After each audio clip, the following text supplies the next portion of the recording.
Video games are art. I believe that statement with every fiber of my being. And every once in a while, a game comes along that perfectly exemplifies everything that makes video games such an incredible art form. And I believe that I have found one such game to share with you all today. Well, really, to call this game just a game is an insult to its true majesty. This is art of the highest caliber. This makes the works of Leonardo da Vinci look like simple finger paintings, and it makes Vincent van Gogh look like an idiot who just cut his own ear off for no damn good reason. This is the reason why the angels fly and why the devils cry. Human civilization has led to this one great feat of creativity and ingenuity. This is proof of the existence of Jesus Christ. This is what our ancestors dreamed of. This is hentai versus evil.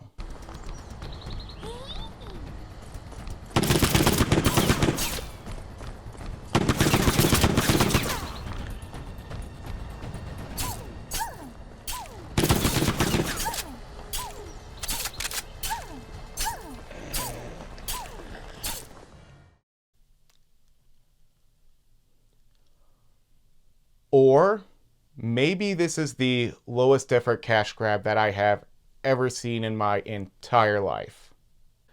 Hentai vs. Evil was published for most modern platforms by East Asia Soft, the publisher who is also responsible for bringing the world such hits as Kawaii Dethu Desu, Poker Pretty Girls Battle Texas Hold'em, and Waifu Uncovered. I haven't played any of those games before, but if Hentai vs. Evil is anything to go off of, I'm sure that they're all extremely high quality games. When you start up Hentai vs. Evil for the first time, you have the option to customize the anime girl that you'll be playing as. And the customization options are extremely limited. You can only adjust her breast size, her thigh size, overall height, and a little bit of clothing options. But there isn't any kind of way to adjust her waist size, and that just feels like a bit of a wasted opportunity to me. Plus it leaves all the girls with very unrealistic body proportions. Either way, I made myself an extremely tall, big-tittied, and thick-thighed blue cat girl, as is tradition. The game has two gameplay modes, Rescue and Survival. In Survival mode, you just have to survive wave after wave of enemies for as long as you can, and then in Rescue mode, you first have to kill 12 Grim Reaper enemies, and then rescue another anime girl. After you save a girl in Rescue mode, you can also play as her and customize her appearance. The game only has 3 levels, a small town, a pirate bay, and a big city, and only 2 difficulty modes. They're called Easy and Normal, but they should be called Normal and fucking Ridiculous.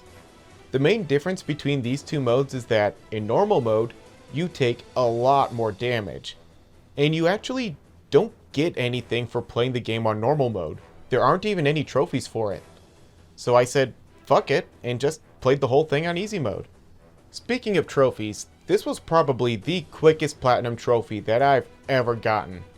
The only trophies that this game has are the ones for killing a bunch of every enemy type, which just happened naturally as I was going through the rescue missions, collecting a bunch of ammo boxes, which happened the same way, and then you get a trophy for finishing each level.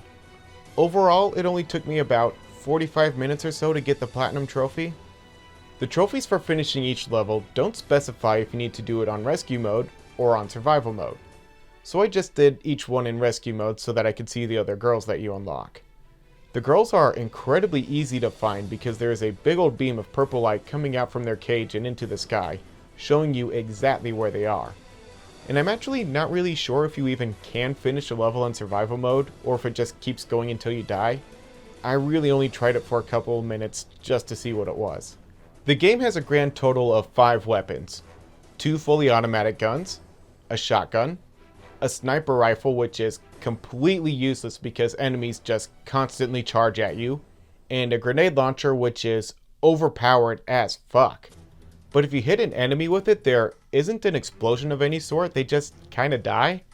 And the only way that I even knew this weapon was a grenade launcher at all is that if you hit the ground with it, there is an explosion, just not when you hit an enemy with it. You have infinite ammunition, and throughout the levels you'll see a bunch of random ammo boxes floating around in the air.